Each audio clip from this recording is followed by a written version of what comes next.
나의 나 된 것 주의 은혜니 나로 주의 은혜 헛되지 않게 하소서. 내가 바랄 유일한 소망 내 삶의 간절한 소원 오직 한 분 그리스도 나의 주인 그리스도 내 안에 자랑 내 안에 기쁨 그리스도.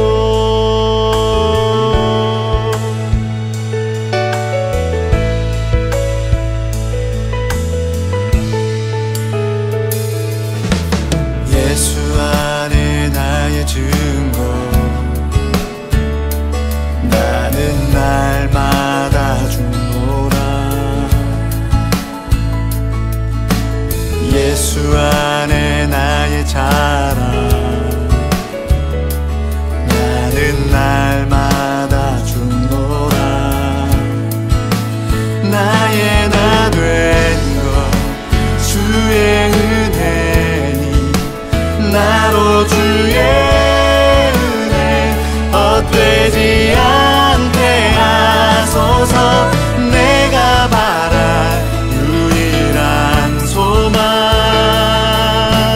내 삶의 간절한 소원 오직 한 분 그리스도 나의 주인 그리스도 내 안에 자랑 내 안에 기쁨 내가 바란 유일한 소망 내 삶의 간절한 소원 오직 한 분 그리스도 나의 주인 그리스도 내 안에 자랑 내 안에 기쁨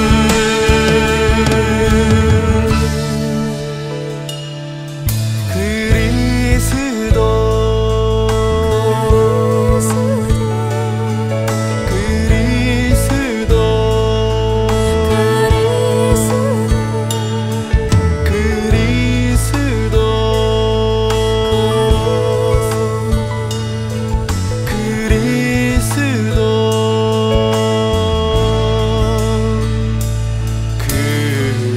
그리스도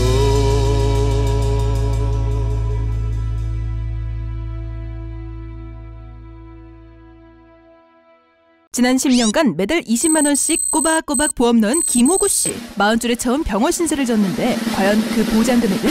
꼴랑 100만 원이요. 왜 이렇게 실망스러운 겁니까? 제가 뭘 잘못한 겁니까? 보험 손해보지 마세요. 최고의 전문가들이 본인에게 가장 적합한 보험으로 맞춤형 리모델링 해드립니다. 지금 바로 마이보험 체크하세요. 검색창에 마이보험 체크. 안녕하세요. 반갑습니다. 양희삼TV 카타콤 3프로 목사 양희삼입니다. 오늘은 2025년 5월 5일이 되겠네요. 예. 저기 사전 녹화를 하고 있고요. 오랜만에 우리 정신건강의학 시간입니다. 예. 이호영 박사님 만나는 시간이고요. 네, 먼저 김신곤 박사님 인사해 주시죠. 예, 반갑습니다. 김신권입니다. 네. 이호영 박사님도 인사해 주십시오. 네, 반갑습니다. 이호입니다. 네. 어떻게 박사님 그 건강은 괜찮으십니까? 괜찮습니다. 네. 자, 근데 하루하루 더 늙어가는 게 문제지 건강은 괜찮습니다. 별거 없어요. 네. 네. 다행이십니다. 근데 아직 이사를 아직 안 하신 것 같은데? 대기 그대로 같은데? 네, 이사를 아직 안 하신 것 같아요? 어, 아이, 우리 딸아이가, 어, 스키 갔, 스키, 코로라도에 스키 갔다가 스키 사고로 골절이 생겼어요. 아, 그래서 지금 기부스하고서 꼼짝 못하고 있는데 그것 때문에 지금 우리가 이사를 못 가고 있습니다. 아, 이제 완쾌가 돼야 갈 것 같은데 아마 제 생각에 한 8월 달쯤 되면은 다리를 걔네가 이제 우층으로 올라가야 되니까 예, 예, 예. 네, 좀 아, 늦어졌습니다. 네. 그러시구나. 아, 뭐, 의사 선생님이니까 더 잘하시겠지만, 한번 그런 일, 그렇게 사고 나면은 이게 쉽지 않던데, 근데 재활도 해야 되고. 그 우리 딸아이 남편이 정형외과 의사거든요. 아, 그런데 골절이 생겼으니까 금방 조치는 했죠. 네. 이제 그래도, 이제 치료는 잘 해주시겠지만, 문제는 네, 보니까 그런 병은, 그렇게 다치는 거는, 진짜 말 그대로 재활을 해야 되지 않습니까, 나중에. 네. 네. 그거 보통 아니더라고요. 진짜 장난 아유, 아니더라고요. 이게 또 단순 골절이 아니고 복합 골절이라 다 열고 들어가서 젖살을 다 꼬매고 뭐 이렇게 못을 받고 해가지고서 지금 기부스를 했는데 그 잘 그래도 연결이 돼서 어, 고칠 수가 있다고 그러니까 뭐 좀 기다리면 되겠죠. 천만 다행이시긴 한데, 네. 괜히 이 한 번 제가 수술을 해본 사람 입장에서 그렇게 다쳐가지고, 그냥 너무 좀, 그러니까 제가 이제 실은 그때는 좋게 생각했거든요. 다치고 나서는. 아유, 목사가 돼가지고 한번 이런 경험도 해봐야지. 그래야 남 아픈 것도 알고 그러지 했는데, 이게 보통이 아니더라고요. 그런 게. 보통이 아닙니다. 네, 네, 네. 네. 빨리 쾌유하시기를 바라겠고요. 네, 아, 오늘은 뭐 어떻게 제목을 잡아야 될지 모르겠는데, 그, 강한 자와의 동일시하는 어떤 인간의 심리? 예. 네. 시작하기 전에 제가 질문을 드리면 조금 더 명확하게 무슨 이야기를 할지 조금 더 이해하시기가 쉬울 것 같은데, 우선 아주, 그래서 네, 이거에 대한 그 정의가 나와 있어요. 강자와의 동일시가 뭔지. 네. 그래서 이제 네, 시작하시기 전에 제가 간단하게 질문을 하나 드리면 네, 이제 들으시는 분들이 지금 무슨 얘기를 할 건지 이해를 하시기가 조금 쉬울 것 같습니다. 제가 질문 하나 먼저 드릴게요. 네, 예, 이게 아주 오래전부터 많은 사람들이 궁금하게 여겼던 문제인데, 이런 겁니다. 이 정치의 문제에 있어서 혹은 뭐 정치나 경제나 여러 가지 다른 모든 문화적인 문제도 다 그런데, 가난한 사람들이 가난한 사람들을 위해서 투표하지 않고 부자들을 위해서 투표하거나 혹은 정치적으로 소수자 약자들이 자기 자신들의 권리를 위해서 스스로를 위해서 투표를 하는 게 아니라 굉장히 강력한 힘, 어떤 권위를 갖고 있거나 권력을 갖고 있거나 돈을 갖고 있는 그 사람들을 위해서 투표하는 행위, 그들을 지지하는 것. 쉽게 이야기하면 이제 최근에 이제 한국에서도 그렇고 미국에서도 그렇고 어떤 트럼프 지지라든지 아니면 이제 내란이 일어났을 때 그런 내란 세력을 옹호하는 그런 많은 사람들 중에 기득권층, 예를 들면 돈이 많거나 권력층은 그렇게 자기들의 어, 권력 구조 안에서 그렇게 됐다고 이해는 하지만은 굉장히 가난한 사람들, 사회적으로 소외된 사람들, 또 억눌린 사람들이 그것을 오히려 지지하는 그런 역설적인 현상들을 굉장히 많이 목격을 하면서 도대체 이게 왜 이런 일이 일어나는가 많은 고민들을 해왔거든요. 또 거기에 대한 이론적인 대답들도 상당히 많이 있습니다. 그런데 사회적인 문제, 문화적인 문제 뭐 다 있는데 저희가 이제 오늘 제가 또 이호영 쌤하고 대화를 하면서 궁금하게 생각했던 거는 그런 겁니다. 정신의학적으로 혹은 심리적으로 왜 그렇게 약자들이 강자에 대해서 옹호하고 그들을 위해서 투표하고 또 강자를 돕기 위해서 스스로를 희생하고 왜 그러는가? 약자들은 스스로 연대해서 자기들의 권익을 위해서 싸워야 마땅하다고 우리는 늘 생각하는데 왜 그렇게 역설적인 일들이 현실적으로는 일어나는가? 그 문제에 대해서 이호영 선생님이 어떤 대답을 갖고 계신지 오늘 들어보면 분명하게 오늘 무슨 얘기를 하실지를 대충 들으시는 분들이 다 이해하지 않을까 생각합니다. 그 정신의학에서는 지금 김 박사님이 말씀하신 그런 내용에 대한 연구가 일찌감치부터 있었습니다. 정신분석에서 헝가리의 정신분석가인 페란츠라는 사람이 1933년에 소위 그 공격자와의 동일시라는 그런 이제 논문을 발표했는데 그것은 뭐냐 할 것 같으면은 특히 이제 학대받는 아이들이 자기 아버지가 학대를 하는데도 불구하고 거기에 대해서 자기가 무슨 반항을 한다든지 또는 무슨 실패를 한다든지 이게 아니라 그 학대하는 아버지를 동일시합니다. 그래서 자기가 강자가 돼요. 자기가 학대하는 자가 되고 또 자라서 자기 자식이 생기면은 또 그 자식을 학대를 하게 되고 말이죠. 그래서 이게 왜 그렇게 자기의 정체성이 바뀌는 것도 자기의 의식이 바뀌는가에 대해서 연구를 많이 하다가 이제 그 프로이드의 딸인 아나 프로이드가 이것이 자기 방어를 위한 것이다. 자기가 이제 불안해지니까 그러니까 그 불안을 없애기 위해서 자기가 자기 아버지를 닮고 그 학대하는 그 행동도 닮아서 그렇게 된다 해가지고서 이것을 하나의 그 방위하는 그 방위 기준으로 이렇게 설명을 했는데 뭐 그것은 이제 정신분석에서 한 얘기인데 이게 이제 세월이 가면서 자꾸 달라졌어요. 그 모습이. 그 공격자가 아니라 강자, 강자를 동일시하는 것을 특히 그 정치계나 뭐 이런 데서 많이 보거든요. 여러분들이 아마 두 분은 젊어서 잘 기억 안 나실 텐데, 1973년에 그 소위 그 패티 허스트라는 캘리포니아의 출판사 유명한 출판사 그 손녀가 19살인데 그게 그 어떤 테러단에 의해서 납치가 됐습니다. 납치가 돼가지고서 이제 거기서 이제 그 뭐야 그 위협도 받고 여러 가지 무슨 그 설득도 받고 이렇게 하는 동안에 완전히 패티 허스트가 그 갱단에 합류를 합니다. 해가지고 이제 은행을 털어요. 그럼 은행을 터는데 같이 가요. 그런데 그게 괜히 연극을 한 게 아니라 아주 진짜 그 갱단이 됩니다. 그래서 이게 왜 이렇게 될까?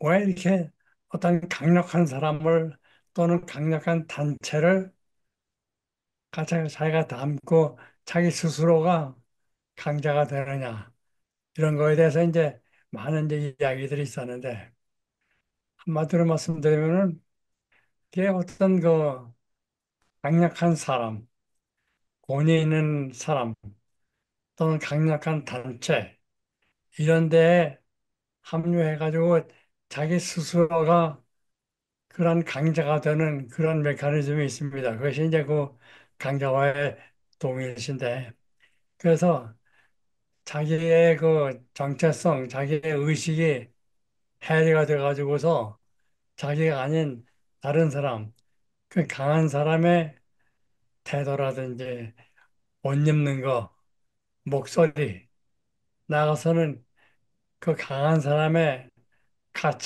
가치관 또는 믿음 이런 것들을 다 자기 것으로 만들어 가지고 자기가 그렇게 됩니다.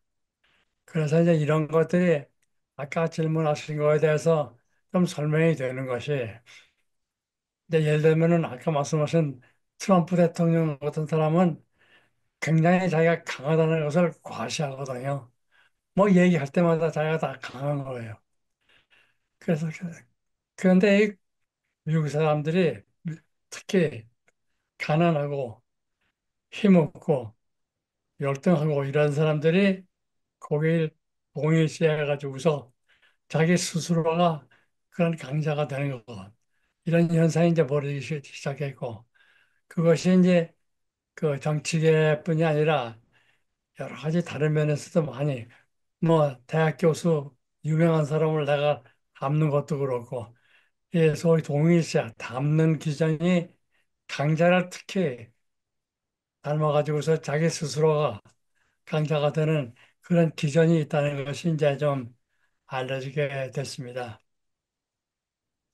근데 여기서 조금 그 우리가 주목할 것이 뭐냐면은 그렇게 만드는 사람이 있어요. 히틀러라든지 스탈린이라든지 말이죠. 그리고 이게 좀 두 목사님에게 실례지만은 이 권위를 가지고 있는 목사님들이 신도들에게 상당히 자기가 힘 있다, 과다적인 생각을 해가지고서 자기 선전을 합니다.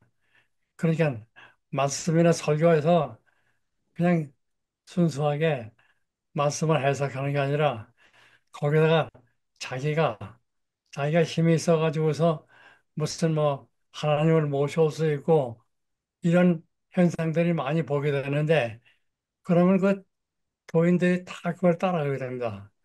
그리고 그 믿음을 따라가게 돼요. 그것이 뭐 옳고 그런 것보다는 그런 강자를 담는 그런 기전들이 지금 비교적 많이 우리들이 찾아볼 수 있습니다. 그 아까 안나 프로이드 얘기는 이제 그게 불안 때문에 불안을 해소하기 위한 하나의 방식으로 이제 그런 것들을 한다라고 하는데 만약에 그게 이제 좀 일리가 있다면은 사회적인 불안이 심하면 심할수록 이렇게 강자에 대한 동일시를 많이 할 수 있는 가능성이 더 높아질 수가 있지 않을까 하는 생각이 들어가는데 또 하나 맞습니다. 이제 관련된 질문 이런 거거든요. 최근에 특히 우리나라 이 20대 혹은 젊은 남자들을 중심으로 극우화되거나 아니면 독재나 아니면 이른바 그런 막 굉장히 강력한 힘을 가지고 있었던 옛날 군사 정권이라든지 이런 거에 대한 향수 그런 거를 굉장히 동경하고 막 이런 현상들이 일어나고 있거든요. 근데 그게 많은 사람들이 이해를 왜 이런지 그러니까 이제 아주 7, 80대의 시각하고 20대 남자들의 시각이 갑자기 딱 그게 일치돼 버리는 성향이 나타나서 이게 왜 그런지를 굉장히 궁금하게 여기고 있는데 만약에 이 안나 프로이드라든지 이런 정신분석학적 입장에서 얘기하신다면 어떻게 또 그게 해석이 가능할까요? 사실 이것은 그 사춘기에 제일 많습니다. 근데 사춘기에 들어서 이게 이제 자기의 정체성이 좀 흔들릴 적에 다시 재구성하는 그런 단계에서 약한 아이들이, 취약한 아이들이, 좀 열등한 아이들이 소위 그 힘과의 동일시를 해가지고서 갱단에 들어갑니다. 갱단에 들어가든지 또 깡패하고 어울려가지고서 자기도 깡패 노릇을 하는 말이죠. 이런 현상이 그 사춘기에도 있는데 이 사춘기 아니더라도 그런 그 어떤 그 강력한 힘을 상징하는 그런 집단에 자기가 동일시해가지고서 자기가 거기에 좀 가담을 하고 또 찬성을 하고 또 그들이 가지고 있는 가치 또는 여러 가지 믿음 이런 것을 동조해가지고 자기도 그렇게 되는 그런 경향이 있습니다. 그래서 이것이 지금도 아까 말씀드린 특히 젊은 층에서 그 힘을 동일시해 가지고서 자기 스스로가 힘 있는 존재가 되는 이런 과정들을 우리가 볼 수가 있죠. 그러면 이제 반대로 얘기하면은 그들이 굉장히 불안하다 이런 이야기도 되지 않을까요? 네. 그 그들의 어떤 네. 네.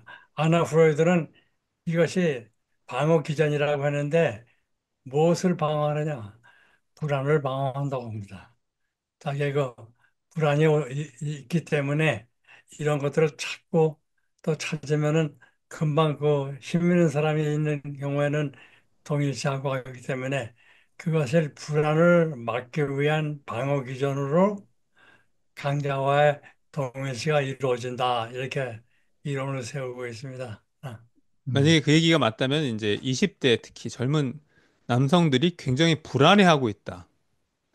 자신들의 미래라든지 아니면 현실적인 문제라든지 이런 거에 대한 엄청난 불안감을 더더욱이 이 세대가 느끼고 있다. 이렇게 해석할 수도 있지 않을까 하는 생각이 듭니다. 이제 사회의 불확실 때문에 그런 것 같아요.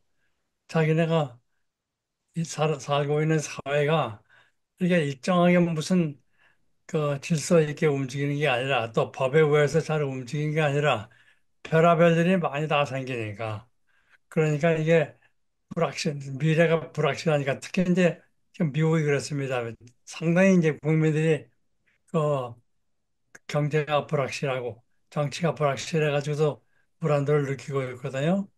그래서 지금 뭐 사재기하는 그런 경향도 있고 뭐 고스코 같은 데 가니까는 제일 많이 팔리는 게 휴지, 휴지를 많이 사가요. 이런 것들도 그런 불안을 자기네가 해소하기 위해서 그런 사재기 같은 그런 현상도 나타납니다. 그러니까 사회적 불안이 그 밑창에 깔려 있다는 것은 뭐 틀림없습니다. 네. 그 지금 청년들의 문제는 그게 이제 맞는 것 같습니다. 실제 미래에 대한 불안, 그리고 한국 사회의 구조적인 문제. 뭐 예를 들어서 죽으라고 일을 해봤자 집 한 채도 살 수 없는 게 지금 대한민국의 현실이거든요. 평생 일을 해도.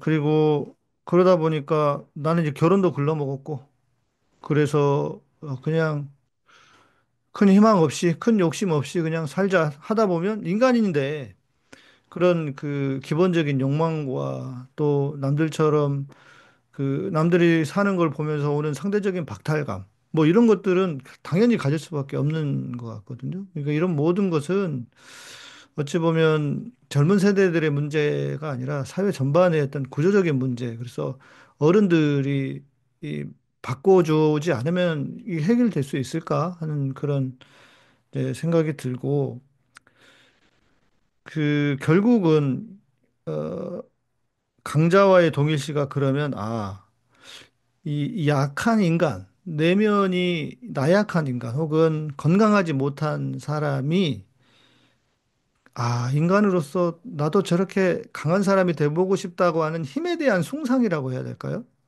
그런 욕망이 누구에게나 있으니까 그런 건데, 이제 중요한 것은 이걸 교회하고 연결을 해보면 제가 요즘 보고 있는 게 뭐냐면, 그 우리 김 박사님이 아이디를 나눠줘 가지고 디즈니에서 힐송 교회, 힐송 교회의 문제에 대해서 다큐를 만들었어요. 이제 그 아마 이호영 박사님 보시면 좋아하실 것 같은데, 예, 다큐가 네 개가 있습니다. 그 브라이언 아버지 목사부터 있었던, 그리고 그 담임 목사 지금 보니까 해임됐더라고요. 교회를 떠났는데 이제 그 교회에 대한 이야기인데, 결국 교회는 어디든 똑같구나. 그나마 그 이제 좀 서구 사회니까 뭐 해임도 되고 뭐 법적으로 지금 뭐 그 아버지가 그 브라이언 휴스턴의 아버지가 뉴질랜드에 있을 때부터 소아 성애자여가지고 성폭행을 한 거예요. 성추행을 했겠죠. 폭행까지인지 모르겠지만 그게 13명이나 된답니다. 예. 근데 그거를 은폐한 혐의로 길게 벌을 받으면 5년형도 받을 수 있다고 하는데, 아무튼 그 문제, 또 본인의 여자 문제. 그런데 그 교회가 뭘 하냐면, 모든 사람을 통제하면서 결국, 어, 이, 뭐, 하나님을 그 자리에 놓지 않은 거죠. 제가 볼 때는. 하나님의 뭐 다른 면일 수도 있고, 좀 이렇게 인간이 가지고 있는 자기가 취하고 싶은 모습일 수 있을 텐데, 그러니까 결국 그것도 보면서, 야, 모두가 갈망하는 힘에 대한 숭상. 예를 들면, 내가 대형 교회를 출석한다. 큰 교회를 출석한다. 나는 대형 교회에 속한 사람이다. 라고 하는 일종의 보이지 않는 자부심? 뭐 이런 것도 있고, 이런 것들이 아닐까, 결국은 그런 생각이 듭니다. 그러려면 결국은 건강한 내면을 키우는 수밖에 없겠구나. 내면을 건강하게 하는 수밖에 없겠구나. 그런 것들이 휘둘리지 않을 수 있는 그런 생각이 드는데요. 어, 그런데 문제는, 제가 궁금한 건 이겁니다.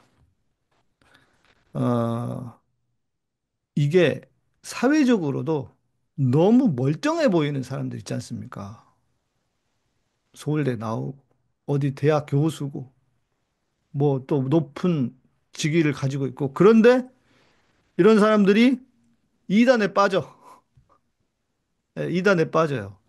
이거는 어떻게 이해해야 되는가? 제가 생각하고 있는 바는 있지만, 결국 그것도 내면의 문제라고 생각하고 뭐 있지만, 이거는 전문가이신 박사님께 좀 들어보고 싶어요. 이 사람들이 이해 잘 안 될 것 같거든요.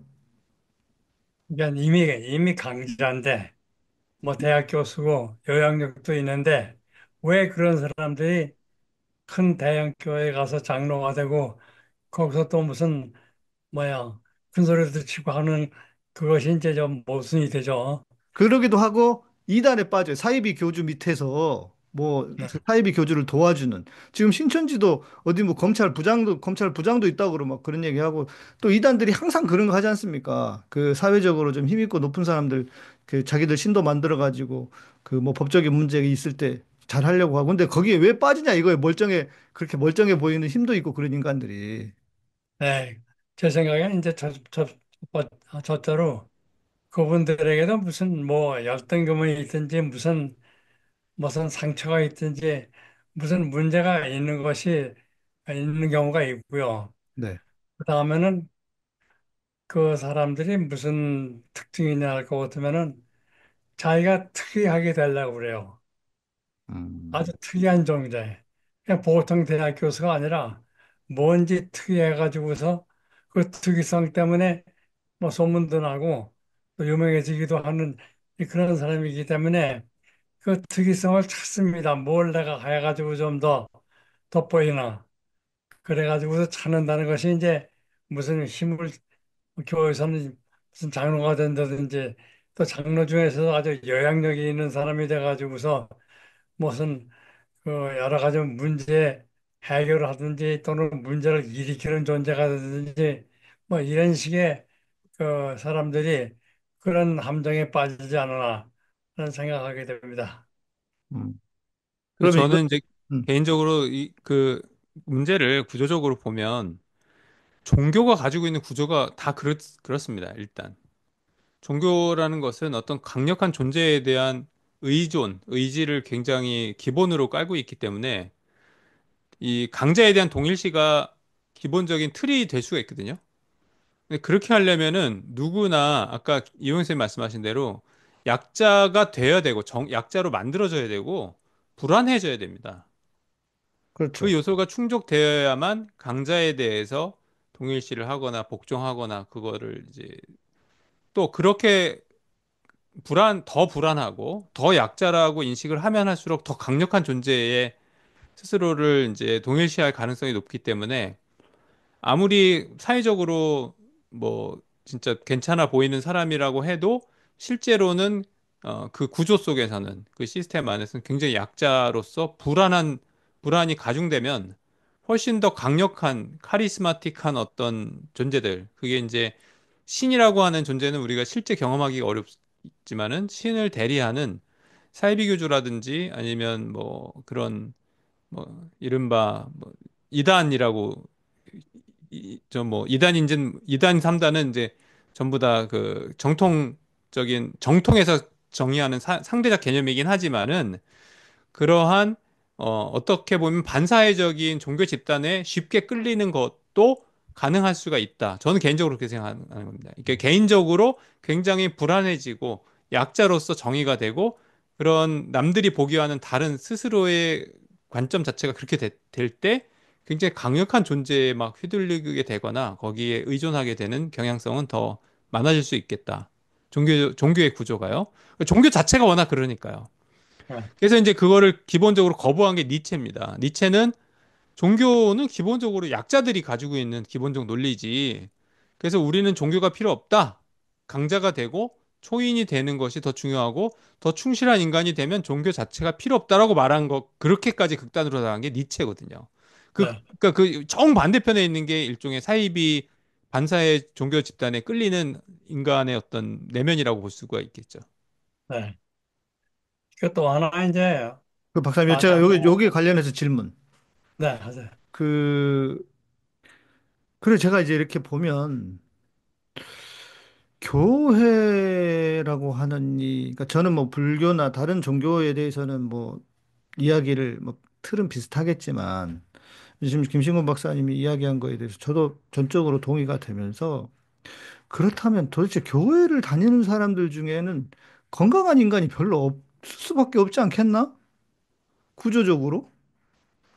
그리고 실제로 제가 이렇게 만나보면 신앙이 없는 사람들은 엄청나게 자주적인 인생을 삽니다. 자기가 그 하고 싶은 일들이 무엇인지를 분명히 알고요.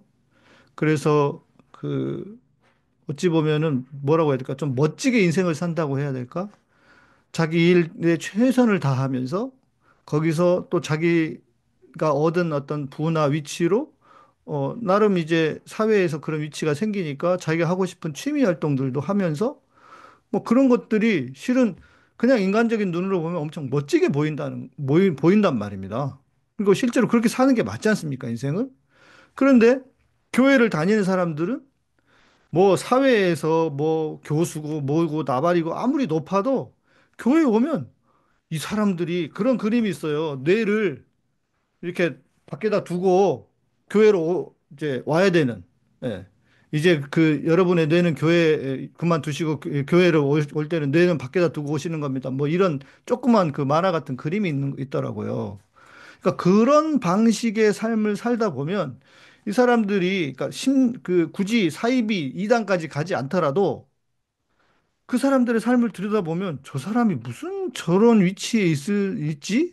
이게 의심이 될 정도로 너무 어떤 그 목사에 매여 있거나, 아, 교회가 가르치고 있는 그런 구조에 매여 있거나, 이런 걸 보면, 야, 씨, 교회를 안 다니는 게 더 낫지 않냐?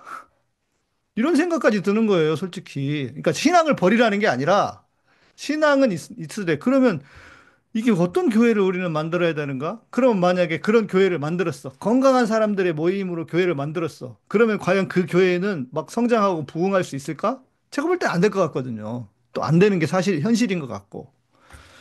이런 구조적인 문제가 존재하는 것 같은데. 어떻습니까? 네.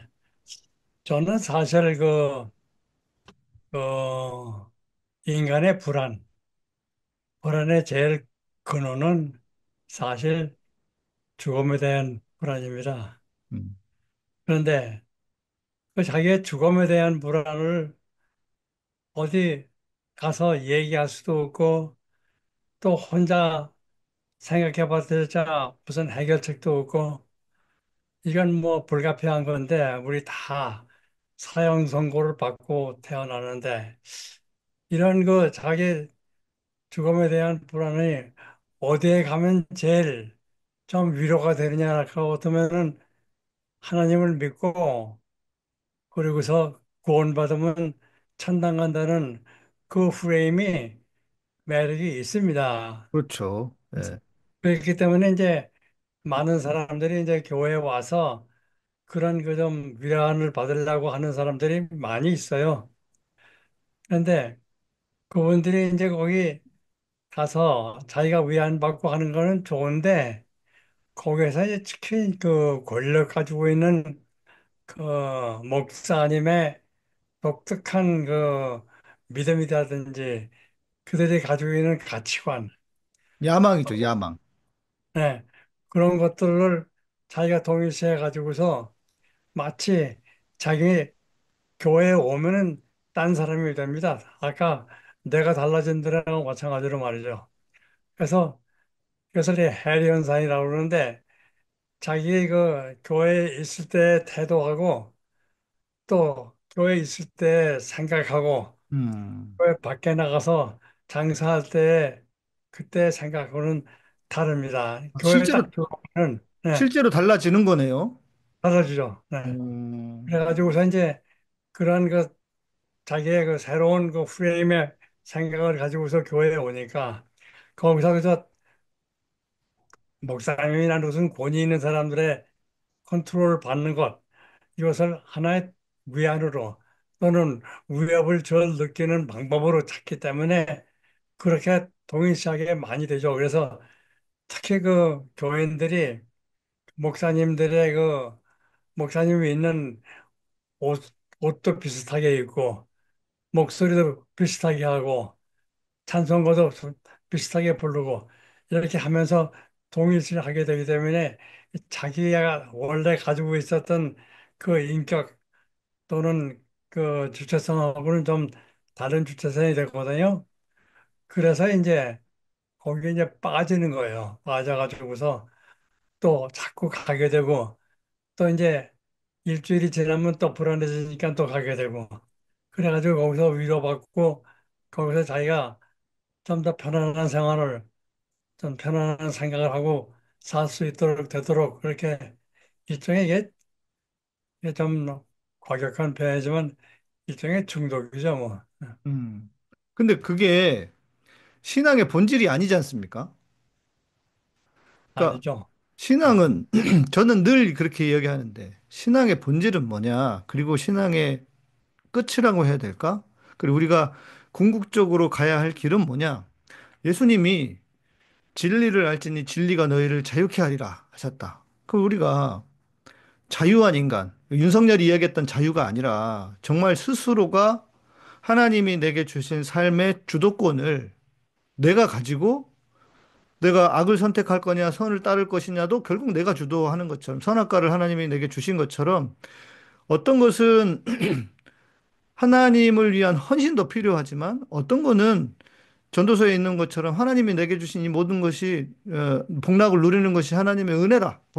뭐 하나님의 그런 부산 구절이 있지 않습니까? 그런 것처럼 어떤 부분은 내 삶에 대해서 내 삶에서 누려야 할 부분, 하나님이 내게 은혜로 주신 것들이라고 생각하면서 좀 주도적이고 어 뭐라고 해야 될까? 자신의 어떤 가치관도 좀 뚜렷한 가치관을 가지고 그렇게 살아가면 좋겠는데 교회에 오면 목사들이 기본적인 메커니즘 있지 않습니까? 믿음을 강조하고 그러다 보니까 무지, 믿음의 그 이제 부정적인 차원으로 부정적인 갈래로 나오는 것이 믿으라고 하니까 그냥 몰라도 되고 관심 없어도 되고 그냥 무조건 들이다 믿는 거고 그러니까 무지와 맹종.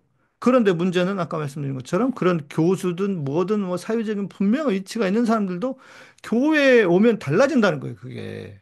평범한 사람들하고 똑같아져. 그러다 보니까 제가 목사지만 제가 이렇게 볼 때도 야, 저 사람은 뭐냐? 저 모질이도 아니고. 예, 이런 생각이 드는 거예요. 그러면 교회가 과연 세상 사람들에게 매력이 있는 곳이 되겠는가? 저는 아닐 것 같거든요. 그래서 제가 보면 진짜 멋있는 사람들은요, 교회 밖에 있어요. 한편으로 보면. 그게 현실인 것 같아요. 사실 뭐 그래서 목사님 말씀대로 무교회주의가 그래서 나왔던 것이고 내가 점점 그렇게 돼가고 있어. 또 하나는 이제 이런 건데 그게 교회만 문제인가? 왜냐면은 우리가 어떻게 생각해 보면 조금 이제 과격한 말인지는 모르겠지만 예수의 운동하고 종교하고는 조금 별개의 그렇죠. 맥이 있거든요. 그 성경에 나오는 이제 예수님이 했던 어떤 예수 운동하고 그게 이제 어떤 시스템화된 종교는 되게 다른 맥락이기 때문에 뭐 기독교뿐만 아니라 어느 종교고 이렇게 사람들을 약자로 만들고 불안하게 만들어서 강력한 힘에 의존하게 만드는 그런 시스템은 어떤 종교든지 다 갖고 있는 겁니다, 이게. 또 그게 없으면 종교가 예. 성장을 못 해. 종교가 안 됩니다. 그거는 음, 뭐 기독교의 개신교 교회뿐만 아니라 뭐 개신교뿐만 아니라 저기 가톨릭도 그 구조 안에 기독교가 원래 그런 구조인데다가 뭐 힌두교는 다른가요? 불교는 뭐 다른가요? 어떤 그런 종교적인 시스템에 들어서면 이제 그런 것들을 갖게 만들어 주는데 아까 이용희 선생님 말씀하신 대로 인간이 기본적으로 근원적으로 가지고 있는 불안이 있기 때문에 그게 꼭 나쁜 것은 아니다. 음. 그런 것들을 잘 다스리고 그런 것들에 대해 방어하면서 삶을 더 풍요롭게 만드는 방법이 되기도 한다는 것인데 이제 문제는 그것에 중독적으로 빠져들게 되는 것. 그것이 전부 다라고 생각하거나 거기에 지나치게 몰입해서 마치 그것이 자기가 가지고 있는 정체성의 전부 다인 것처럼 착각을 하기 시작하면은 그때부터는 어, 개인의 삶 자체가 좀 건강하지 않고 불행한 상황으로 갈 가능성이 되게 높아지고 또 저는 그걸 어떻게 생각하냐면 내가 만약에 그 사회적 약자고 내가 뭐 가난하고 내가 정치적으로 힘이 없고 그런 사람들이면 나는 우리 약한 사람들의 편에 서서 우리들의 삶의 어떤 자리에서 우리끼리 서로 연대를 해가지고 우리를 위한 뭔가를 해 나가는 것이 더 건강한 것이지. 나는 아니야. 자기를 부정하고 나는 이렇게 보이지만 사실은 나는 강자야. 그러면서 강자와 동일시하면서 다른 약자들을 억압하고 강자를 위해서 투표하고 강자의 편에 서서 그들을 옹호하고 이렇게 하는 것은 굉장히 건강하지 않은 형태로 삶을 만들어 가고 있는 건데 지금 또 하나 이제 양 목사님 말씀에 굉장히 동의하는 게 최근에 그렇게 하는 역할들을 아주 일부 교회들이 하고 있다는 겁니다. 지금 예. 어린 애들부터 세뇌를 시켜요. 어린 애들부터 세뇌시켜서 독재 시스템이 우리에게 가장 좋은 시스템이고 독재자를 옹호해야 되고 그게 신학이라고 생각하는 거예요. 쿠데타 일으킨 사람들을 동일시하면서 너희들이 이제 그 쿠데타의 어떤 강력한 세력과 그런 왜곡된 사상들을 막 교회가 막 그렇게 나와서 심어준다. 이게 실제적으로 굉장히 사회적인 반사회적 위협이 지금 되고 있는 상황까지도 만들어갔다. 이건 건강의 문제를 떠넘어서 종교가 가지고 있는 사회적 해악, 반사회적 해악이 대표적인 해악들이 지금 한국의 교회들을 통해서 나타나고 있는 모습을 우리가 지켜보고 있는 것 같습니다. 그 제가 그 서울에서 살 적에 서초동에 사랑의 교회 바로 앞에 오피스텔에서 살았습니다. 근데 그 사랑의 교회를 볼 때요, 예, 한 번 들어가 보니까 정말 시설들이 굉장히 화려하고 말이죠. 그거 이제 주일날 그 예배 볼 때 성가대들 노래하는 거 보니까 말이죠. 굉장해요. 그래서 이런 교회 다들 가려고 그러죠. 힘있고 화려하고 그리고 가면 뭔지 좀 자기도 여기 속한다는 아주 좋은 훌륭한 교회에 속한다는 이제 소속감도 있고 하니까 이제 모이는데 그것이 한편 상당히 그 매력적입니다. 그런 분위기가. 그래서 제 생각엔 전 뭐 통계는 없지만은 한국의 교회들이 자꾸 적어진다 그러는데 작은 교회들은 적어져서 없어질지 몰라도 그런 큰 교회들은 안 없어질 것 같아요.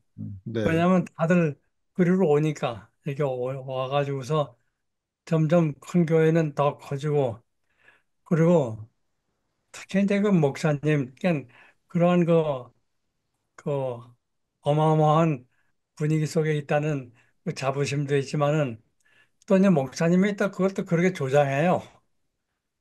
헐, 자기의 힘. 내가 그 목사님들 설교를 요즘 막 많이 들어보는데 다 하나님 얘기하는 게 아니라 나의 힘, 나의 영향력, 내가 있기 때문에 뭐가 된다는 식의 내용들이 많아요. 물론 이제 말하기는 이제 그럴듯하게 하나님을 늘 인용하지만은 어떻게 보면 좀 하나님을 이용하는 것 같기도 해요.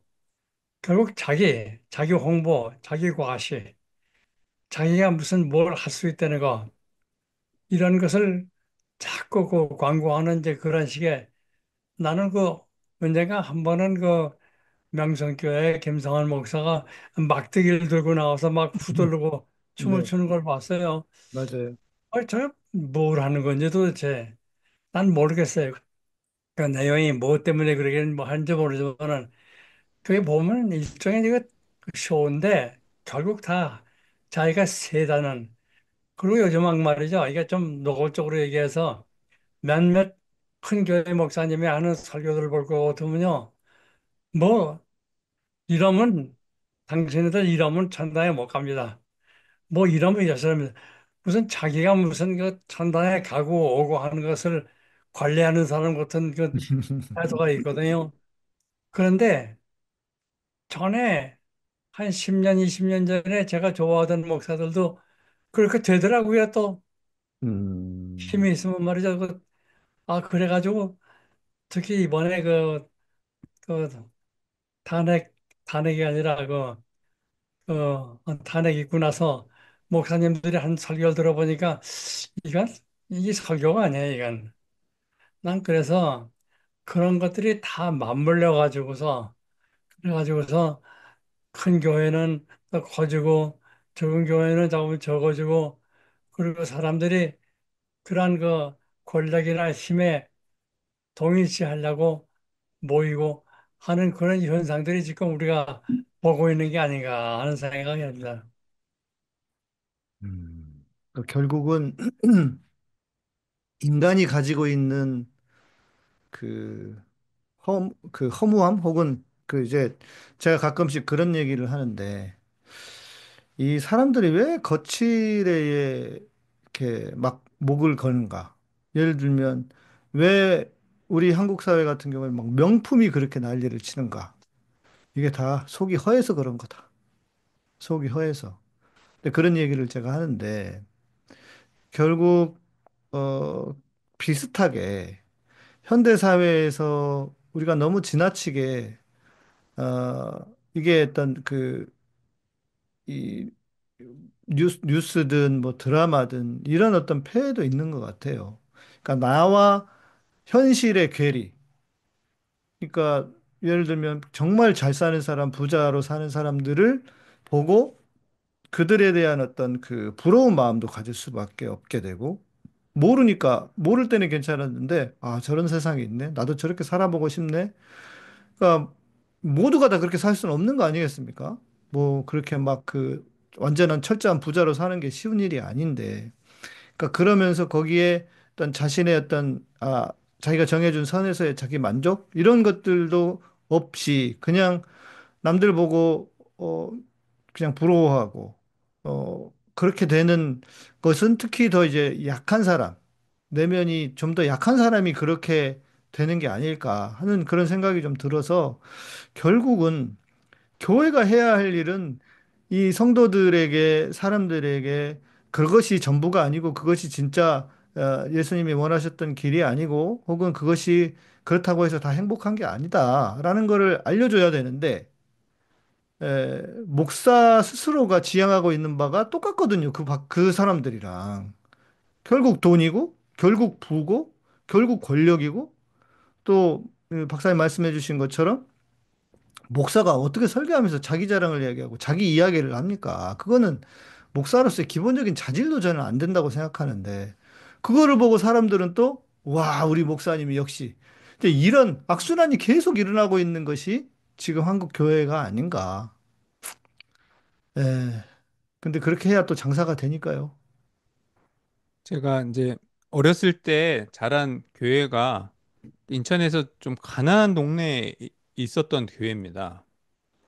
그리고 교인들은 되게 그 가난한 지역에서 살고 집들도 거의 다 이렇게 좀 정말 열악한 상황에서 살고 있었던 교인들이 다 그 교회를 다녔어요. 근데 그 교회가 했던 일이 뭐냐면은 돈을 많이 들여서 교회 건물을 엄청나게 호텔식으로 지었던 거예요. 그게 굉장히 뭐 90년대, 그러니까 80년대, 90년대부터 그 일을 계속했거든요. 90년대까지 그걸 했는데 그때만 해도 그렇게 교회를 호텔식으로 짓는 교회가 많지 않았는데 거대한 호텔식 교회, 그러니까 로비를 막 호텔 로비처럼 만들었어요. 교회 음. 로비를. 요즘엔 다 그게 일반적인데 그때는 그게 획기적인 일이었거든요. 그러면서 사람들이 되게 좋아한 겁니다. 그리고 거기다 헌금도 많이 하고. 그러면서 제가 관찰한 거는 뭐였냐면, 아, 이게 굉장히 고급 멤버십이 되는 거다. 왜냐면은 뭐 골프장 멤버십, 무슨 콘도 멤버십, 호텔 멤버십 이런 거는 절대 살 수 없는 사람들인데 교회 멤버십은 살 수 있거든요. 내가 교회 멤버십을 헌금하고 봉사하고 해서 이렇게 얻어내면 이 호텔의 로비나 그 뭐 호텔의 시설을 이용하듯이 뭐 커피숍 로비 이용하듯이 교회를 이용할 수 있는 거예요.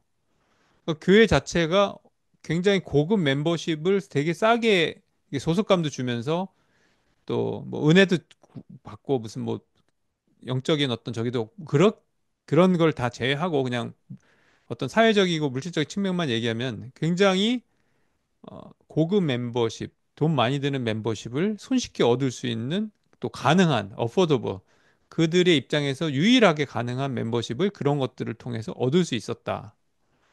근데 이제 그 이후로도 수많은 교회들이 그걸 모델로 해가지고요.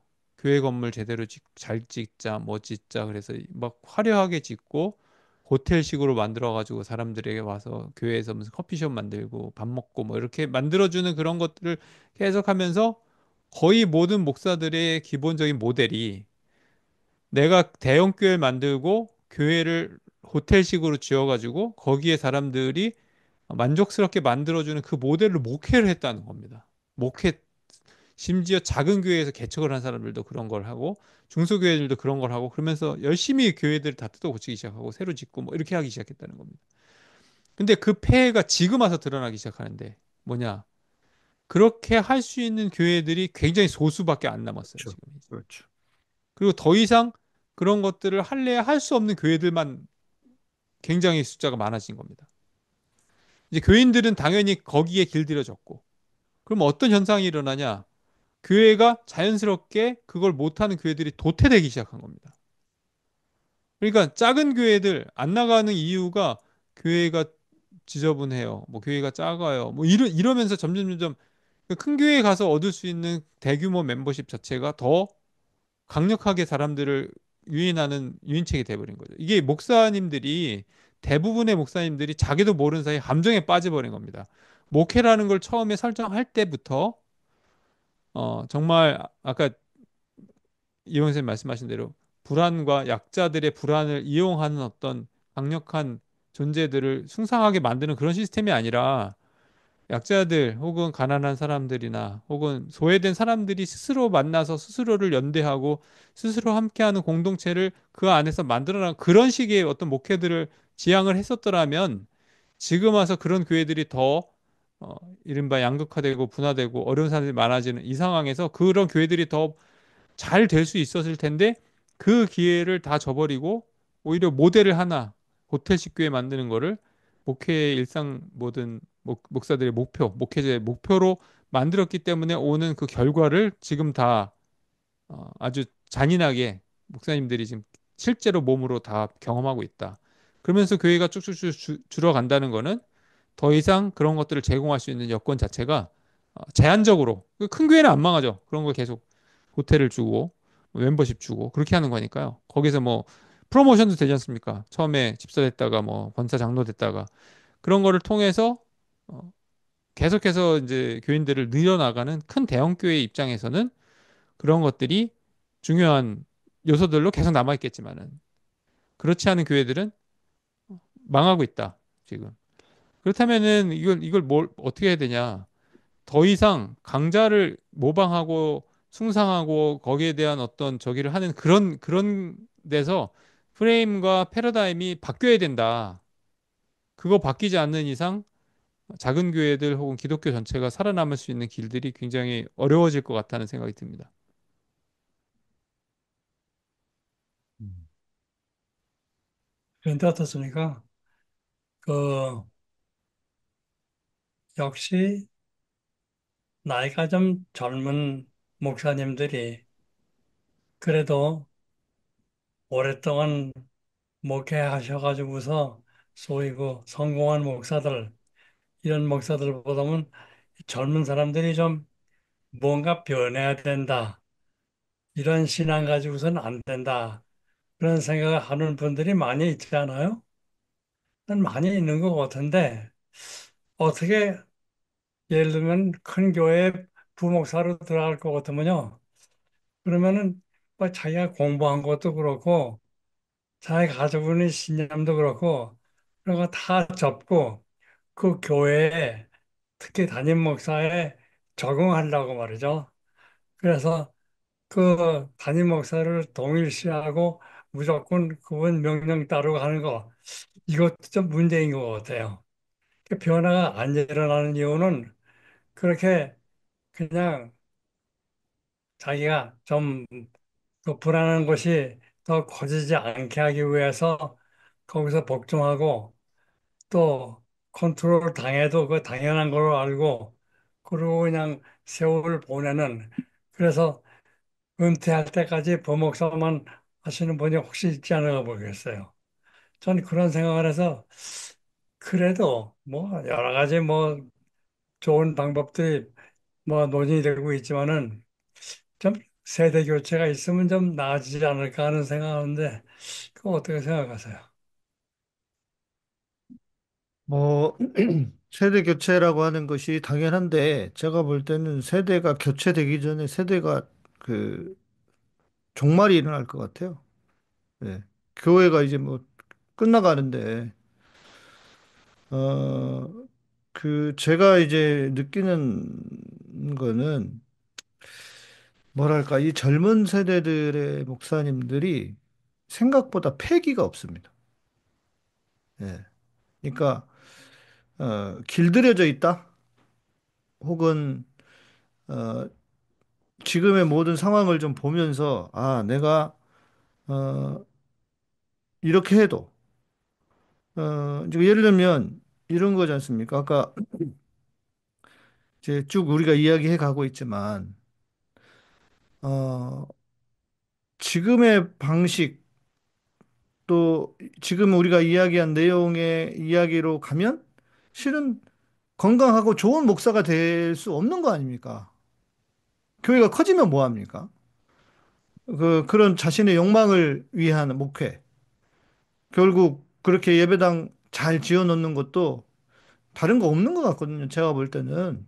그냥 내가 이렇게 번듯하게 목회 성공했다. 이거 보여주고 싶은 거고. 잘 지어 놓으면 사람들 모여가지고 내 밑에 우리 교인들이 이렇게 뭐 몇백 명, 몇천 명 되는 내가 그 교회 담임 목사야. 결국 그 하나로 귀결되는 것 같거든요. 그러면 도대체 목사를 왜 하는데? 라고 하는 그 본질적인 자신의 물음을 계속 물어가면서 내가 세속적으로 성공한 것처럼 보이지 않아도 나는 예수님의 길을 따라가겠다. 예수님이 언제 권력을 지향했느냐? 예수님이 언제 그렇게 수많은 사람들 모아가지고 내가 그 교회 담임 목사야. 이런 걸 위해서 사셨느냐?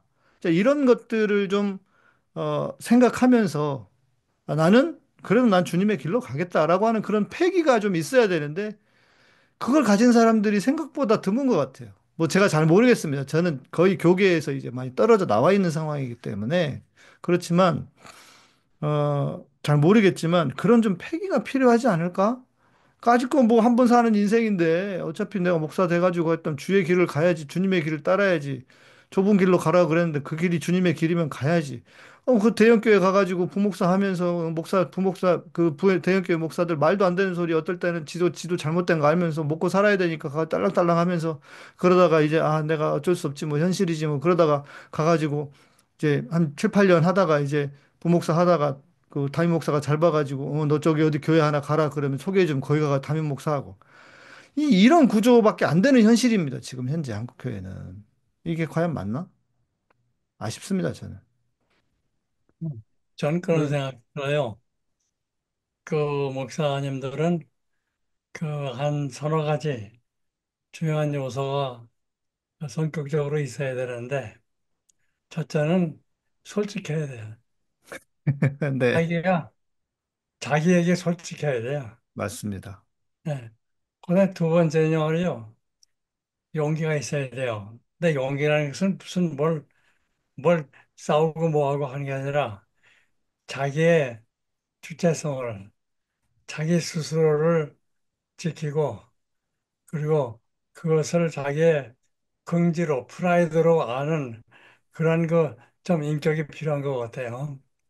그래서 어디 가든지 간에 자기의 소신이 있고 또 자기의 소신이 있는데 가서 자기가 봉사하고 뭐 이런 것 사는데 어떤 특별한 어떤 나치판이 있어가지고서 내가 이런 식으로 뭘 하겠다는 그런 그 목표 이런 것들이 없어가지고서 그냥 전적으로 이제 교회 가면은 그 요즘은 뭐 다이가 보면 그 세습들을 많이 하대요. 그 아무리 거기 있어도 소용없어요. 그 목사 아들이 또 맞습니다. 세습하기 쉬우니까 특히 큰 교회는 더 그렇죠. 아 그러니까 자기가 좀 솔직히 용감하게 자기의 소신껏 자기가 자기의 갈 길을 가는 이 그런 것이 어떻게 좀 훈련이 돼가지고서 그게 삶의 지침이 될 수 있을까 하는 생각을 좀 해봤습니다. 그 제가 또 질문이 하나 있는데 질문보다도 이제 문제 의식인데 이제 우리나라는 이게 조금 완전히 좀 왜곡된 형태이기 때문에 이해하기가 더 어렵지만 미국은 이런 건데 미국의 보수 기독교인 특히 남부 기독교인들이 굉장히 보수적 신앙을 가지고 트럼프를 지지하지 않습니까? 무슨 얘기냐면 이 기독교가 표방하고 있는 여러 가지 주장들 혹은 기독교의 가치라고 말하는 것들이 트럼프에게서 다 부정되는데 사랑이라든지 인류애라든지 아니면 약자에 대한 애정이라든지 도움 또 이런 것들 가족의 가치라든지 뭐 이런 게 남부적인 남부 기독교적 가치인데 보수 기독교인의 가치인데 이른바 뭐 진보적 저기가 아니라도 무슨 동성애에 대한 찬성 이런 걸 벗어나서 정말 그냥 아주 기독교가 가지고 있는 기본적 가치들이 트럼프에 의해서 다 뭉개지고 부정되고 그게 하는데도 그럼에도 불구하고 트럼프를 기독교적인 입장에서 굉장히 지지를 많이 하거든요. 트럼프를 찍고 이제 그 괴리를 도대체 어떻게 이 사람들이 이해하고 있고 그 괴리를 어떻게 메우고 있고 어떤 합리화를 하고 있는지 그게 좀 저는 개인적으로 궁금하거든요. 어, 지금 물어보신 그 질문은 사실 제가 답변이 없습니다. 저도 이해를 못하겠어요. 왜들 남쪽에 있는 교회들이 그렇게 트럼프를 지지해가지고서 대통령을 만들었는지 뭐 거짓말을 밥 먹듯이 하고요.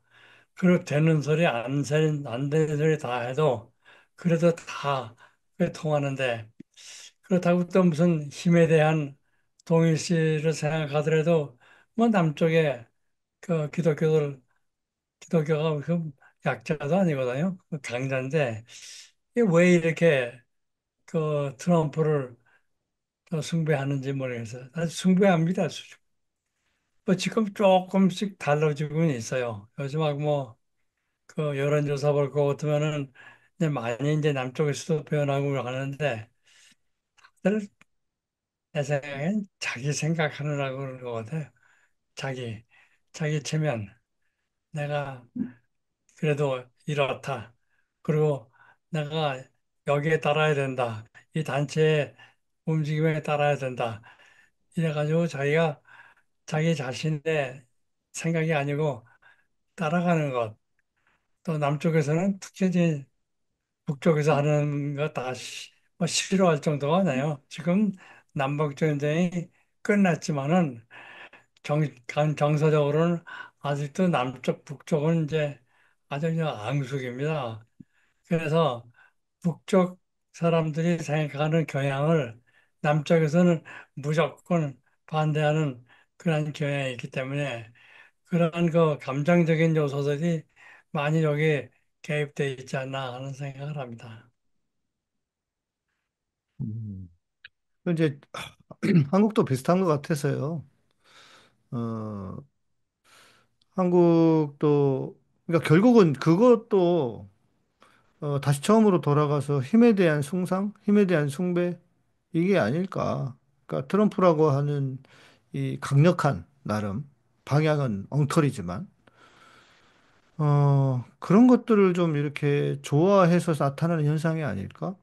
대한민국에서도 윤석열이 대통령이 됐을 때 뭐 그 좋아 빠르게 가 하면서 이거였거든요.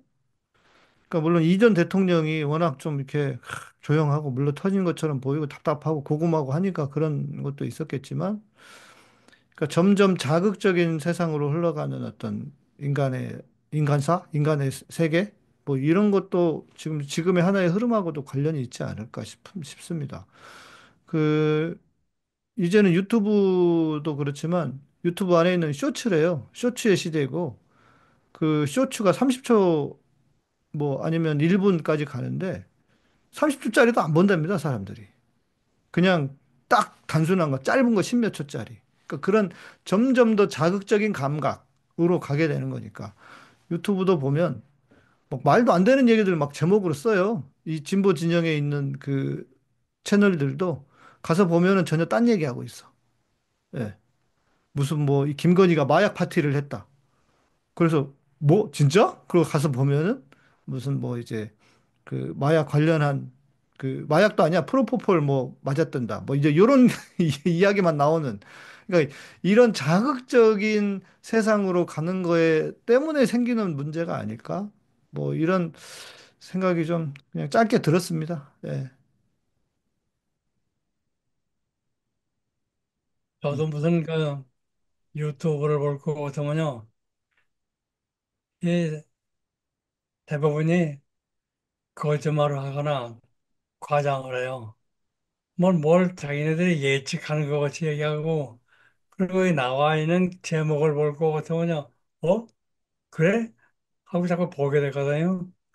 그래서 이렇게 뭔가 이렇게, 말씀하신 대로 자극을 준다든지, 그 호기심을 야기하게끔 만들어 가지고서 자기네 많은 사람들이 자기 것을 보게 하기 위해서 가장하기 때문에 저는 이제 저 사람이 누군가 또 저 사람이 왜 저런 얘기 하는가 것을 미리 좀 짐작을 해가지고요. 근데 그런 것들은 안 보고 이제 속질 않는데 네. 우리 그런 그 가짜 뉴스나 또는 거짓말 이런 것을 우리가 스스로 가려가지고서 그런 것에 속지 않는 그런 기법이 각각 좀 가지고 있어야 될 것 같아요. 그래서 딱 보면 아, 저게 왜 잘한다 하는 것을 우리가 알 수 있게 말이죠. 그리고 그 트럼프가 이렇게 강한 이미지를 늘 발휘하는 것은 아무래도 우리가 지금 얘기하던 그 힘에 대한 동일시 그것이 더 많이 작용하는 것 같아요. 힘 있는 사람이니까 이제 따라가는 거죠. 아까 말씀하신 대로 윤석열 대통령이 얼마나 강력한 사람으로 나왔습니까? 그 이미지 가지고 사람들이 따라가서 지금 탄핵이 됐는데도 따라다니자. 네. 이제 좀 마무리를 하기 전에 교수님께서, 박사님께서 말씀해 주셔가지고, 제가 이제 궁금해진 질문이라고 해야 될까? 그러니까 솔직한 거, 그리고 용기, 이 두 가지를 말씀해 주셨는데, 생각해 보니까 저는 이제 이러고 사는 것 같아요. 근데 한편으로는 목사가 솔직해가지고 성공할 수 있을까? 예. 소위 말하는 사회적인 성공을 이룰 수 있을까? 목회의 성공? 어, 제가 몰랐는데요. 예, 제가 이제 저는 잘 모르는, 근데 저보다 보니까 선배시고, 그분하고 좀 이야기를 했어요. 목사님이신데. 제가 형 워낙 편안하게 이야기하고 다 하니까, 했더니 그분이 그러시는 거예요. 저를 보고. 목사님 진짜 솔직하시네요. 네. 저는 교인들한테도 그래요. 그랬더니, 목사들은, 오직 솔직한 사람은 자기 친구들밖에 없대요. 몇 명의 친구들. 교인들에게는 절대로 그런 모습을 보이면 안 된다는 거죠. 그러니까 그게 어떤 그 경험인지 뭔지 모르겠지만 대부분 그렇기 때문에 그런가? 저는 그런가 했는데 그 벌써 몇 년 전 얘기입니다. 근데 아무튼 저는 제가 그 내가 어떤 목사가 될 것인가 하다가 아무튼 내가 이런 사람이고 저도 수많은 경험들 했지만 난 그래도 이렇게 해야 되겠다. 이렇게 살아야 되겠다 했는데 어 일반 웬만한 목사들이 과연 이렇게 해가지고 될까? 교회가 성장할 수 있을까? 안 될 것 같은데 어떻게 생각하십니까? 네. 그래서 뭐, 다 그런 건 아니고요. 어떤 목사님들은 진짜 쇼하는 거다, 쇼. 그리고 자기가 쇼를 한다는 것을 모르는 것 같아. 자기도 속이는 거죠. 그래서 자기가 그냥 완전히 거기에 빠져가지고 일종의 자기도 치자, 자기도 치. 그래가지고 저 쇼를 하는데 저분들이 바깥에 나가서 자기의 그 중맞이 후 어렸을 때부터 같이 자란 친구를 만나면은 저런 행동이 있을까? 좀 더 솔직한 친구끼리 만날 것 같으면은 저럴지 않을 텐데 하는 생각이 좀 들어요. 그래서 아까도 이제 유명한 분들이 교회 나와서 장로가 되고 뭐 할 것 같으면은 그분들의 브레인이 바깥에 하고 안에 하고 다른 거와 마찬가지로 목사님들도 좀 이중적인 성격, 그런데 이중적인 생각은 뭐 상관없어요. 그럼 뭐 자기가 자기 역할을 하려니까 어떤 특별한 그 연기도 할 수 있죠. 그냥 그러나 자기가 연기를 한다는 것들을 모르는 것 같아요. 자동적으로 그냥 그렇게 하고. 그래서 참 목사님들이 솔직하긴 참 어렵다는 생각을 제가 합니다. 네, 참 불쌍한 인생을 사는 분들이 아닌가. 그러니까 친구들한테 그나마 솔직하면 되는데 친구들 앞에서도 솔직하지 않으면 자기는 영원히 계속 연기를 하고 사는 거 아닙니까? 근데 이제 제가 아까도 말씀드렸지만은 기독교의 구조 자체가 혹은 교회를 하나를 만든다는 공동체의 구조가 그 구조에서 완전히 탈피하기는 어렵습니다. 그 목회자 그러니까. 개개인의 특성이 아무리 솔직하고 정말 담백하고 그렇다고 해도 이 예배나 혹은 어떤 교리 혹은 뭐 그런 것들을 통해서 그것이 달성되기에는 쉽지가 않은 것 같고 그 구조 안에서 어떻게 하면 이거를 조금 더 좀 더 힘을 빼고 목회하느냐 그 정도 차이만 있을 것 같은 생각이 들고 왜냐면 그런 분들도 설교할 때 굉장히 권위적으로 설교하는 분들 되게 많거든요. 이제 메시지를 전하거나 할 때 그러니까 어떤 기조를 갖고 배운 틀 혹은 그 유지되어 있는 틀이 뭐 신학교 때부터 그런 틀들이 다 있었기 때문에 그 안에서 이제 조금씩의 변형들이 있는 게 아닌가 이 정도 생각하는 건데 그래도 이제 목회가 어렵다. 그러니까 아예 이제 네. 교회 자체가 구조적으로 그렇지 않습니까? 그러니까 컨트롤을 해야 되니까, 네. 신도들을 컨트롤해야 되니까 여러 가지 그런 그 계층적인 것도 있고 교류도 있고 여러 가지가 이제 좀 컨트롤을 주로 하게 되어 있기 때문에 그래서 이제 그 컨트롤하기 위해서 연기를 해야 되고 뭘 강조를 해야 되고 힘을 과시해야 되고 그 권위를 보여야 되고 하는 그러한 것이 꼭 필요해서 그런 구조를 가지고 있기 때문에 다들 그렇게 하시는 게 아닌가 모르겠어요. 근데 이제 조금 극단적으로 얘기하면 교회라고 하는 혹은 뭐 종교라고 하는 모든 집단이 그것을 팔로워 따르는 사람들을 디스플린하게 훈련을 통해서 특정한 패턴의 행동들을 하게끔 만들어주는 그 시스템을 지금까지 유지해 왔거든요. 그거는 다 똑같습니다. 어떤 특정한 행동 양식을 보이도록 행동주의적 입장에서 훈육을 계속 시키거든요. 그거를 얼마나 진짜 무지막지하게 강력하게 하느냐, 아니면 그걸 좀 민주적으로 하느냐, 혹은 자발적으로 하느냐, 그런 차이가 있을 뿐이지, 그 어떠한 특정한 종류의 패턴의 행동들, 카테고라이즈한 그 안에서의 분류 안에서의 행동들을 하게끔 만들어주는 거에서 벗어난 목회는 저는 아직 못 봤습니다. 그거를 하게끔 만들어주지 않는. 그러니까 그거는 심지어 뭐 이단이나 유사 종교나 무슨 사이비 종교라고 하는데도 다 똑같아요. 오히려 그걸 더 강조하는 더, 더, 것이지. 더, 더 네, 하죠. 그러니까 이제 예, 그게 이제 후커가 말한 디시플린, 훈육, 감시를 통해서 훈육하는 그 체계 안에서 벗어난 종교 체계는 저는 거의 보지 못했다. 예, 그걸 이제 개인적으로 하느냐, 자발적으로 하느냐, 아니면 강제적으로 하느냐 그런 차이들만 있을 뿐이지.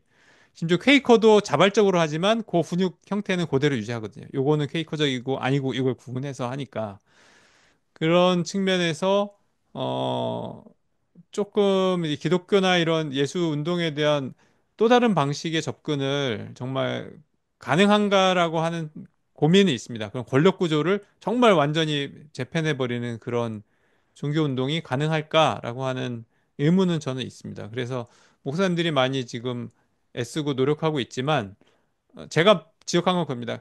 그런 건 둘째 치고요. 그냥 다 대교회 만들려고 줄 세워서 작은 교회나 큰 교회나 다 똑같다고 생각하기 때문에 그런 것에서만 벗어나도 조금 다른 자유로운 창의적인 형태의 목회들이 가능할 것 같은데 거기에서 자유로운 분들이 거의 없다. 제가 개인적으로 볼 때는 그렇습니다. 이 부분과 관련해서는 제가 내린 결론은 커지지 않으려고 하면 가능하다. 예. 그러니까 정말 말 그대로 관계 중심으로 가고, 물론 이제 사람 사는 세상이기 때문에 어쨌든 문제는 있을 수 있지만, 목사가 자신의 욕망과 야망을 버리고 내려놓고, 아, 정말 내가 이 성도들이 이 땅에서 하나님 나라를 추구하고 또 그 개개인의 또 나름의 행복을 누리며 살도록 도와주는 것이 목표다라고 생각하면 저는 어느 정도는 뭐 이 세상에 인간사가 100%라는 건 없으니까 어느 정도는 가능하지 않나? 라고 생각을 합니다. 그런데 그 욕망과 싸워서 이기기가 쉽지 않은 것 같아요. 그 강자가 되고 싶은 욕망, 강자 편에 서고 싶은 욕망, 이거 버리는 게, 그러니까 꼭 이 사람이 아까 박사님도 말씀해 주셨지만 어떤 상처나 뭐 내면의 문제 때문에 그럴 수도 있지만 특이한 사람들, 돋보이고 싶은 사람들 있지 않습니까? 근데 그게 특별한 사람들만 그런 게 아니거든요. 저도 있어요, 그게. 어, 그렇지 않습니까? 저도 성공하고 싶고, 그냥 번듯하게 진짜 대단한 교회 때 세워가지고, 봐라, 이 새끼들아, 나도 잘할 수 있어. 이런 거 보여주고 싶거든요. 근데 그것과 싸워야 된다는 거죠. 목사라면, 세상의 기준과 방식이 아니라, 아, 이게 하나님의 길은 이게, 주님의 길은 이게 아닌데 하면서 자꾸 그런 욕망이 올 때마다 싸워야 된다. 그러면 어느 정도는 비슷하게 갈 수 있지 않을까. 뭐 이런 생각을 해봅니다. 제가 요즘에 이제 뭐 많은 분들이 아시겠지만 의과대학 학생들이 학교로는 돌아왔지만 수업을 안 하고 거부하고 그래서 제가 굉장히 소수를 놓고 지금 수업을 하고 있거든요. 그래서 한 학년은 지금 3명을 놓고 수업을 하고 있는데 굉장히 놀라운 경험을 하고 있습니다. 지금까지는 수업을 했었지만은 막 40명씩 놓고 40명, 50명 그것도 소규모 강의이긴 해요. 물론 뭐 서울대 같으면 120명, 막 130명 이렇게 되니까 대규모 강의고 우리는 이제 미니 의대였으니까 40명 놓고 했었으니까 그렇게 했는데 3명 놓고 수업을 해보니까요. 너무 좋아요. 그래, 딴 세상이지, 완전히. 완전히 다른 세상입니다. 맞아요, 맞아요. 그리고 학생들도 너무 좋아해요. 음, 그러니까 3명 학생이 이제 수업 내용도 다르고 질도 달라지고 질문도 달라지고 깊이 있는 성찰도 가능하고 그 안에서 그러니까 2시간, 3시간 하는데 그 안에서 변화되는 게 느껴집니다. 그게 왜냐면은 사실 이런 수업은 제가 영국에서 공부할 때 우리 학교에 기본적인 그 틀이 있습니다. 그 튜토리얼이라고 하는 건데 제가 공부한 학교는 무조건 1대1 교수랑 1대1 아니면 1대2 맥시멈 1대3이에요. 그렇게 교육하도록 돼 있어요. 튜토리얼은. 그래서 튜토리얼 교육을 하면 굉장히 많은 변화들이 그 느껴지도록 나타날 수 있거든요. 근데 목회도 사실 어떻게 보면 3명, 4명 갖고 목회하면 이게 굉장히 막 힘 빠지고 어렵고 나는 왜 이럴까 자괴감을 느낄 수 있는 그런 상황이긴 한데 또 반대로 해보면요. 그 정도 갖고 목회하는 게 어떻게 보면 가장 효과적이고 가장 극적이고 가장 뭐 뭔가 효용감을 느낄 수 있는 목회적인 사이즈일 수도 있기는 하거든요. 근데 그런 그룹을 적어도 서너 그룹을 유지한다. 그러면 12명에서 한 20명 이내에서 만약에 그 그룹들이 유지되면 제가 볼 때 목회는 맞아요. 소수를 유지할 때 더 재미도 있고 변화도 있고 그런 기능이 가능하지 않을까. 그렇게 생각이 들어가거든요. 그러니까 대규모가 되면 벌써 40명, 50명 넘어가고 거기서 설교하기 시작하고 아무리 소그룹이라 그래도요. 그렇게 40명, 50명 되면은 제가 개인적으로 학생들 다 개인적으로 안 됩니다. 그게 잘.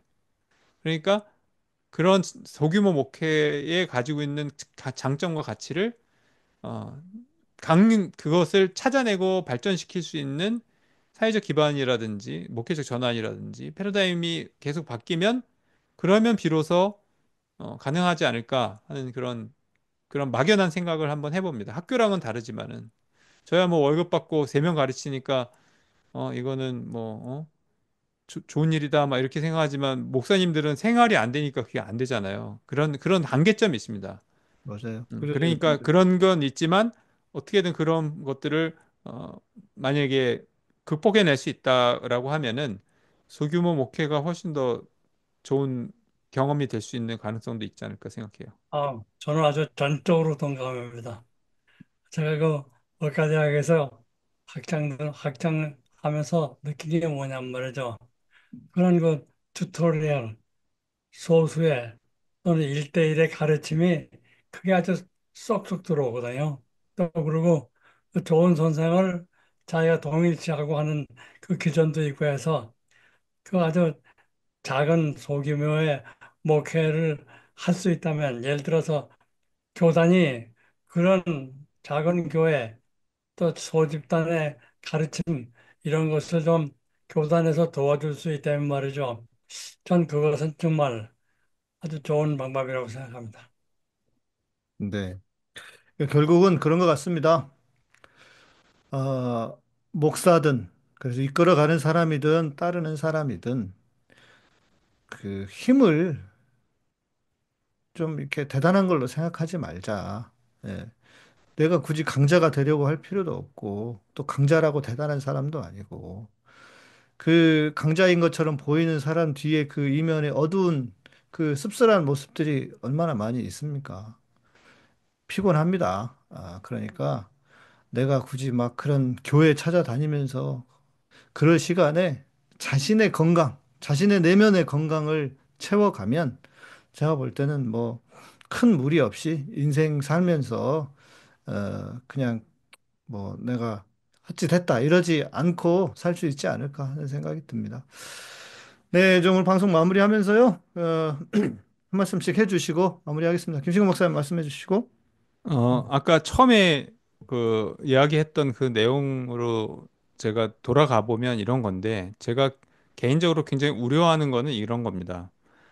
지금 이 전 세계적인 현상이기도 한데, 경제적인 불안 혹은 정치적인 불안, 이런 것들이 굉장히 심화된 시대가 되었습니다. 그게 벌써 10년 전, 20년 전 하고도 다른 불안감들이 굉장히 크게 우리에게 다가오고 있는데, 이런 불안의 시대에 나타나고자 하는 여러 가지 많은 악영향, 그 나쁜 결과들 중에 하나가 이 강자와의 동일시를 통해서 민주적인 절차가 훼손되고, 어, 다시 독재나 아니면 전체주의로 회귀하는 역사적인 반동이 일어날 가능성들이 있을 수 있다라고 저는 생각하거든요. 그걸 이제는 안 된다라고 하는 분들이 있어요. 이젠 다시 되돌아갈 수 없다라고 하는데, 사실 그런 걸 우리가 경험한 적이 있습니다. 20세기 초반에 이제는 인류가 더 이상 그 옛날의 암흑 시대로 돌아가지 않는다라고 하는 자신감을 갖고 있다가 그게 크게 무너진 게 1차 세계대전이고, 맞지죠? 1차 세계대전과 2차 세계대전 이전에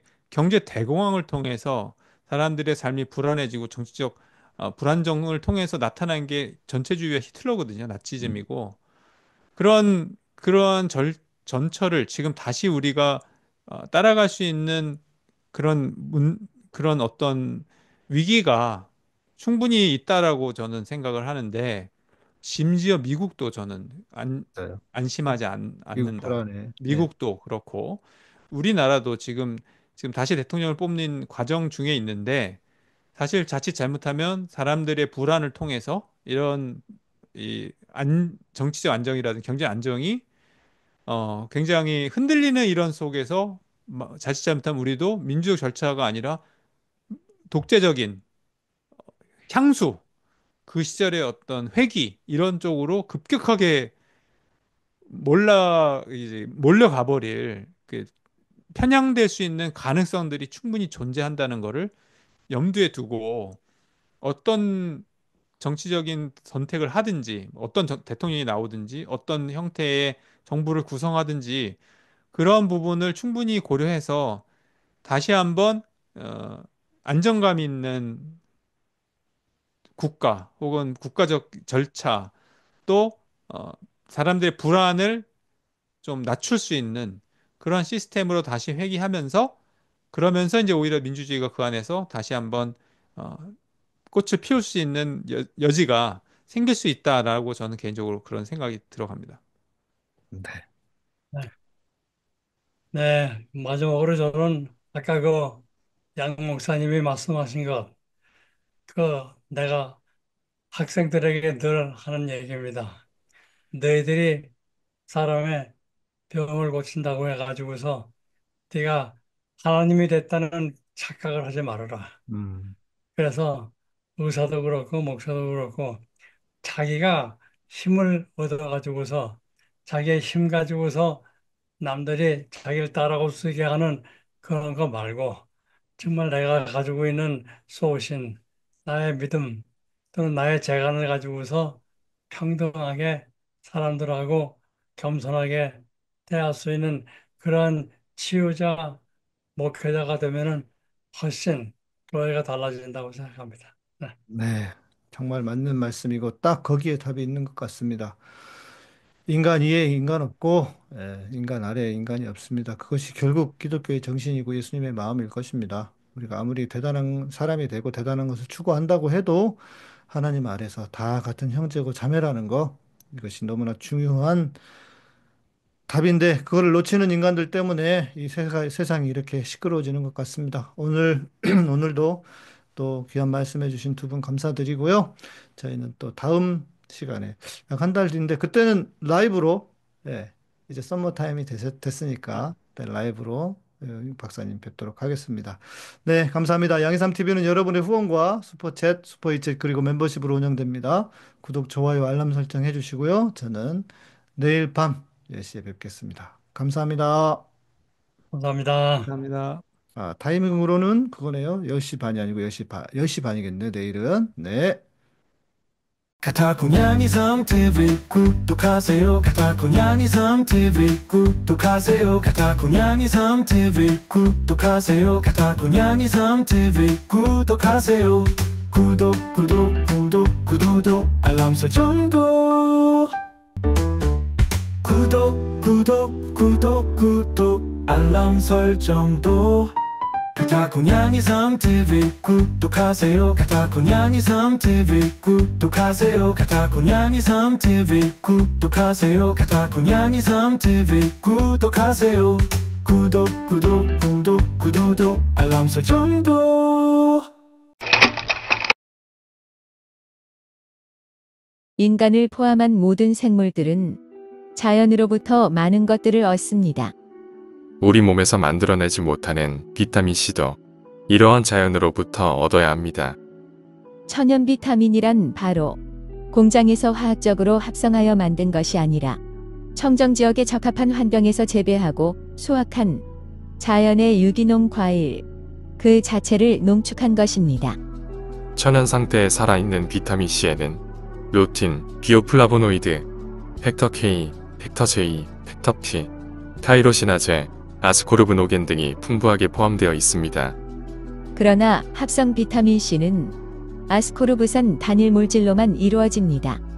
합성은 자연으로부터 얻은 다양한 요소로 이루어진 비타민C를 모방할 수 없습니다. 루틴, 비오플라보노이드, 팩터 K, 팩터 J, 팩터 P, 타이로시나제, 아스코르브노겐 등의 성분이 대량으로 포함된 천연 비타민C군을 선택해야 합니다. 특히 요즘 같은 상황에서 예방과 면역력 증진에 필요한 올바른 천연 비타민C를 선택하세요. 캐나다에서 생산하는 인기 상품 천연 비타민 마오에 관한 문의는 웹사이트 superelleotin.com, 전화 1522-6801이나 페이스북 자연건강대학 또는 카카오톡에서 엘레오틴을 검색하시면 됩니다.